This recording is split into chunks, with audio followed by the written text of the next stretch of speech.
Yogesh Gowda ಕೊಲೆಯ plan ಮಾಡಿದ್ಯಾರು? ಕೊಲೆ ಬಳಿಕ ಏನೆಲ್ಲ ಆಯ್ತು ಗೊತ್ತಾ? ಸಿಬಿಐ ಮುಂದೆ ಕುಲಕರ್ಣಿ ಹೇಳಿದ್ದೇನು? ಮಾಡೋ ಮಿಸ್ಟ್ರಿ ನ್ಯೂಸ್ 18 ಇನ್ಸೈಡ್ ಸ್ಟೋರಿ.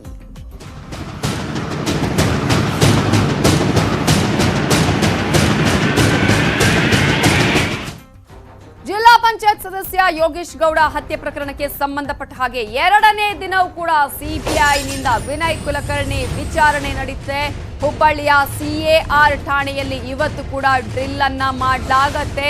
3 ದಿನಗಳ ಕಾಲ ಸಿಬಿಐ ಕಸ್ಟಡಿಗೆ ಕೋರ್ಟ್ ನೀಡಿತ್ತು. ಸಿಬಿಐ ವಿಚಾರಣೆಗೆ ಅವಕಾಶವನ್ನ ನೀಡಿತ್ತು. ವಿನಯ್ ಕುಲಕರ್ಣಿ ಅವರನ್ನ ವಿಚಾರಣೆ ಮಾಡೋದಕ್ಕೆ ಇವತ್ತು ಕೂಡ ಹುಬ್ಬಳ್ಳಿಯ ಸಿಎಆರ್ ಠಾಣೆಯಲ್ಲಿ ವಿಚಾರಣೆ ನಡೆಯಲಿದೆ. ಕೆಲವೇ ಕ್ಷಣಗಳಲ್ಲಿ ಮಾಜಿ ಮಿನಿಸ್ಟರ್ ವಿನಯ್ ಕುಲಕರ್ಣಿಯ ವಿಚಾರಣೆಯನ್ನ ಸಿಬಿಐ ಅಧಿಕಾರಿಗಳು ನಡೆಸಲಿದ್ದಾರೆ. ಯಾವುದೇ ವಿಚಾರವನ್ನ ಮಾತ್ರ ವಿನಯ್ ಕುಲಕರ್ಣಿ ಬಾಯಿ ಬಿಡ್ತಿಲ್ಲ. ಎಷ್ಟೇ ಪ್ರಶ್ನೆಗಳನ್ನ ಕೇಳಿದ್ರು, ಕ್ರಾಸ್ ಕ್ವಶನಿಂಗ್ ಮಾಡಿದ್ರು ಕೂಡ ಬಾಯಿ ಬಿಡ್ತಿಲ್ವಂತೆ ವಿನಯ್ ಕುಲಕರ್ಣಿ. ಸಿಬಿಐ ಏನೇ ಪ್ರಶ್ನೆ ಕೇಳಿದ್ರು ಗೊತ್ತಿಲ್ಲ ಅನ್ನುವಂತಹ ಒಂದು ಆನ್ಸರ್ ಅನ್ನ ಬಿಟ್ರೆ ಯಾವುದೇ ರೀತಿಯಾದಂತಹ ಮಾಹಿತಿಯನ್ನ ಬಿಟ್ಟು ಕೊಡ್ತಾ ಇಲ್ಲ. 5 ಆರೋಪಿಗಳ ಎದುರೇ ಪ್ರಶ್ನೆ ಮಾಡಿದ್ರು ಕೂಡ ಉತ್ತರ ಸಿಗ್ತಾ ಇಲ್ಲ. ಇವತ್ತು ಕೊಲೆ ಸಂಚು ನಡೆಸಿದ ಸ್ಥಳಗಳನ್ನ ಮಹಜರು ಮಾಡುವ ಸಾಧ್ಯತೆ ಇದೆ. ಆಪ್ತರು, ಸಂಬಂಧಿಕರು, ಸ್ಥಳೀಯ ಪೊಲೀಸರಿಗೂ ಕೂಡ ಟೆನ್ಷನ್ ಆರಂಭ ಆಗಿದೆ. ಇವರೆಲ್ಲರನ್ನ ಕರೆಸಿ ವಿಚಾರಣೆ ಮಾಡುವ ಎಲ್ಲಾ ಸಾಧ್ಯತೆಗಳು ಕೂಡ ಇದೆ. ಆರೋಪಿಗಳ ಬಾಯ್ ಬಿಡಿಸಲು ಸಿಬಿಐ ಅಂತೂ ಸರ್ಕಸ್ ಅನ್ನ ಮಾಡ್ತಾ ಇದೆ. ಹಲವು ದಿನಗಳಿಂದಲೂ ವಿಚಾರಣೆ ನಡೀತಾ ಇದೆ ಈ ಪ್ರಕರಣದಲ್ಲಿ. ಸಿಬಿಐ ಈಗ ಎಲ್ಲ ಆಂಗಲ್ಗಳಿಂದಲೂ ಯಾವ ರೀತಿಯಾದಂತಹ ಯಾರ್ಯಾರಿಂದ ಮಾಹಿತಿಯನ್ನು ಕಲೆ ಹಾಕಬೇಕು ಅವರೆಲ್ಲರಿಂದಲೂ ಕೂಡ ವಿಚಾರಣೆಯನ್ನ ನಡೆಸ್ತಾ ಇದೆ. ಇವೆಲ್ಲದರ ಬಗ್ಗೆ ಡೀಟೇಲ್ಸ್ ಕೊಡೋದಕ್ಕೆ ನಮ್ಮ ರಿಪೋರ್ಟರ್ ಪರಶುರಾಮ್ ತಹಶೀಲ್ದಾರ್ ಈಗ ನೇರ ಸಂಪರ್ಕದಲ್ಲಿದ್ದಾರೆ. ಪರಶುರಾಮ್ ತಹಶೀಲ್ದಾರ್, ಇವತ್ತು 2ನೇ ದಿನ ಸಿಬಿಐ ವಶಕ್ಕೆ ಕೊಟ್ಟಿರುವಂತಹ ಹಿನ್ನೆಲೆಯಲ್ಲಿ ಇವತ್ತು ಕೂಡ ಯಾವ ರೀತಿಯಾಗಿ ಸಿಬಿಐ ತನ್ನ ವಿಚಾರಣೆಯನ್ನ, ಅದರಲ್ಲೂ ಕೂಡ ವಿನಯ್ ಕುಲಕರ್ಣಿಗೆ ಒಂದಷ್ಟು ಕ್ರಾಸ್ ಕ್ವಶನಿಂಗ್ ಮಾಡಿ ವಿಚಾರಣೆ ನಡೆಸುವಂತಹ ಸಾಧ್ಯತೆ ಇದೆ. ಎಷ್ಟೊತ್ತಿಗೆ ವಿಚಾರಣೆ ಆರಂಭ ಆಗಬಹುದು?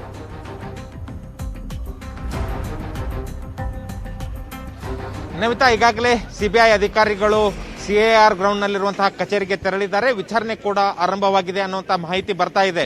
ವಿನಯ್ ಕುಲಕರ್ಣಿ ಯಾವ ರೀತಿ ಕೊಲೆಗೆ ಸಂಚು ರೂಪಿಸುವಲ್ಲಿ ಭಾಗಿಯಾಗಿದ್ರು, ಹಣವನ್ನ ಸುಪಾರಿ ಕಿಲ್ಲರ್ಗಳಿಗೆ ಯಾವ ರೀತಿ ಸಂದಾಯ ಮಾಡಿದ್ರು, ಇದರಲ್ಲಿ ಇವರ ಸಂಬಂಧಿಗಳು ಮತ್ತು ಆಪ್ತರ ಪಾತ್ರ ಏನಿದೆ ಅನ್ನುವಂಥದ್ದರ ಕುರಿತು ಸಿಬಿಐ ಅಧಿಕಾರಿಗಳು ಡ್ರಿಲ್ ಮಾಡ್ತಾ ಇದ್ದಾರೆ. ಸಿಬಿಐ ಪ್ರಶ್ನೆಗೆ ಈಗಾಗಲೇ ವಿನಯ್ ಕುಲಕರ್ಣಿ ಕಕ್ಕಾಬಿಕ್ಕಿಯಾಗಿದ್ದು ಭಾವುಕರಾದ್ರು ಅನ್ನುವಂತಹ ಮಾತುಗಳು ಕೂಡ ಕೇಳಿ ಬರ್ತಾ ಇದ್ದಾವೆ. ಯಾಕಂದ್ರೆ ಈಗಾಗಲೇ ವಿನಯ್ ಕುಲಕರ್ಣಿ ಅವರನ್ನ ವಶಕ್ಕೆ ಪಡೆಯುವ ಮೊದಲೇ ಸಾಕಷ್ಟು ಗ್ರೌಂಡ್ ರಿಪೋರ್ಟ್ಗಳನ್ನ ತಯಾರಿ ಮಾಡಿಕೊಂಡಿರುವಂತಹ ಸಿಬಿಐ ಸಾಕ್ಷ್ಯಾಧಾರಗಳ ಸಮೇತವೇ ವಿಚಾರಣೆಯನ್ನ ನಡೆಸ್ತಾ ಇದೆ. ನಿನ್ನೆ ವಿಚಾರಣೆಯ ವೇಳೆಯೂ ಕೂಡ ಸಾಕಷ್ಟು ಸಾಕ್ಷಿಗಳು ಈಗಾಗಲೇ ಏನು ವಿಚಾರಣೆಗೆ ಒಳಪಟ್ಟಿದ್ದಾರೆ ಅಂತಹವರನ್ನೇ ಕರೆಸಿ ವಿನಯ್ ಕುಲಕರ್ಣಿ ಮುಂದೆ ಕೂರಿಸಿ ಅವರಿಂದ ಬಾಯಿ ಬಿಡಿಸುವಂತಹ ಪ್ರಯತ್ನವನ್ನ ಸಿಬಿಐ ಅಧಿಕಾರಿಗಳು ಮಾಡಿದ್ದಾರೆ. ವಿಶೇಷವಾಗಿ ವಿನಯ್ ಕುಲಕರ್ಣಿ ಅವರ ಸೋದರ ಮಾವ ಏನಿದ್ದಾರೆ ಚಂದ್ರಶೇಖರ್ ಇಂಡಿ ಮತ್ತು ಆಪ್ತ ಕಾರ್ಯದರ್ಶಿ ಆಗಿದ್ದಂತಹ ಸೋಮು ನ್ಯಾಮಗೌಡರ್ ಸಹೋದರ ವಿಜಯ್ ಕುಲಕರ್ಣಿ ಸೇರಿದಂತೆ ಕೊಲೆಯಲ್ಲಿ ಪಾತ್ರ ವಹಿಸಿದ್ದಾಗಿ ಒಪ್ಪಿಕೊಂಡಿರುವಂತಹ ಬಸವರಾಜ್ ಮುತ್ತಗಿಯನ್ನ ಕರೆಸಿ ವಿನಯ್ ಕುಲಕರ್ಣಿ ಅವರ ಮುಂದೆ ಕೂಡಿಸಿ ಪ್ರಶ್ನೆಗಳನ್ನ ಕೇಳಿದ್ದಾರೆ. ಹೀಗಾಗಿ ಮೊದಲಿಗೆ ತಾನು ಕೊಲೆಯಲ್ಲಿ ಭಾಗಿಯಾಗಿಲ್ಲ, ಸಂಚು ರೂಪಿಸಿಲ್ಲ, ಕೊಲೆಗೂ ತನಗೂ ಸಂಬಂಧವಿಲ್ಲ, ಇದು ಕೇವಲ ರಾಜಕೀಯ ಪ್ರೇರಿತವಾದಂತಹ ತನಿಖೆ ಅನ್ನುವಂತಹ ಆರೋಪವನ್ನ ಮಾಡ್ತಾ ಇದ್ದಂತಹ ವಿನಯ್ ಕುಲಕರ್ಣಿ ಶಾಕ್ಗೆ ಒಳಗಾಗಿದ್ದಾರೆ. ತಮ್ಮ ಮೇಲೆಯೇ ಸಿಬಿಐ ಕುಣಿಕೆ ಬಿಗಿ ಆಗ್ತಾ ಇರುವುದನ್ನ ಕಂಡು ಭಾವುಕರಾಗಿದ್ದಾರೆ. ಇವತ್ತು ಕೂಡ ಅದೇ ಆಂಗಲ್ನಲ್ಲಿ ತನಿಖೆ ಚುರುಕಿನಿಂದಲೇ ಸಾಗಲಿದೆ. ಮತ್ತೊಂದೆಡೆ ಪೊಲೀಸ್ ಅಧಿಕಾರಿಗಳಿಗೂ ಕೂಡ ಇದರ ಬಿಸಿ ತಟ್ಟುವುದು ಖಚಿತವಾಗಿ ಕಂಡು ಬರ್ತಾ ಇದೆ. ಪ್ರಕರಣದ ಇನ್ವೆಸ್ಟಿಗೇಷನ್ ಆಫೀಸರ್ ಆಗಿದ್ದಂತಹ ಚನ್ನಕೇಶವ್ ಟಿಂಗರಿಕರ್ ಮತ್ತು ಎಸಿಪಿ ವಾಸುದೇವ್ ನಾಯಕ್ ಅವರ ವಿಚಾರಣೆ ಈಗಾಗಲೇ ಒಂದು ಸುತ್ತಿನಿಂದ ನಡೆದಿದೆ. ಮತ್ತೆ ಅವರನ್ನ ಕರೆತಂದು ವಿಚಾರಣೆ ಮಾಡುವಂತಹ ಎಲ್ಲ ಸಾಧ್ಯತೆಗಳು ಕಂಡು ಬರ್ತಾ ಇದ್ದಾವೆ. ಯಾಕಂದ್ರೆ ಈ ಒಂದು ಕೊಲೆಯನ್ನ ಮುಚ್ಚಿ ಹಾಕಲಿಕ್ಕೆ, ಸಾಕ್ಷ್ಯವನ್ನ ನಾಶಪಡಿಸಲಿಕ್ಕೆ ಒಂದಿಡೀ ವ್ಯವಸ್ಥೆಯೇ ತಯಾರಿಯಾಗಿತ್ತು.